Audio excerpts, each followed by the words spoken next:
ప్రసాదం.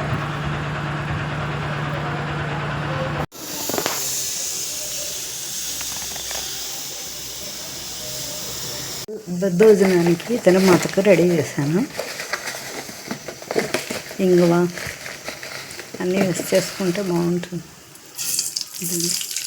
ఆవాలు వేసాను. ఆవాలు, పచ్చిమిరపకాయలు వేసేటప్పుడు చూసి కొనుక్కోండి. నేనైతే జల్లెడలో వేసి దాంట్లో పురుగులు వచ్చేస్తాండి, ఎక్కువ చూసుకొని తీసుకోండి. ఇంగువ వేస్తే టేస్టీగా ఉంటుంది. ఇంగువ వేస్తే టేస్ట్గా ఉంటుంది. ఏమైనా పాలు కాస్తాను, దాంట్లో వేస్తాను. పాలు పెట్టేశాను. దద్దోజనంలోకి ఖచ్చితంగా నేను పాలు వేస్తాను. పాలు వేస్తే సూపర్ అంటే సూపర్ టేస్ట్గా ఉంటుంది. నేను సర్ఫ్ ప్యాకెట్ తీసుకుంటే ఫ్రీ వచ్చింది. డబ్బు అన్నీ కడిగి దీనిలో చేశాను.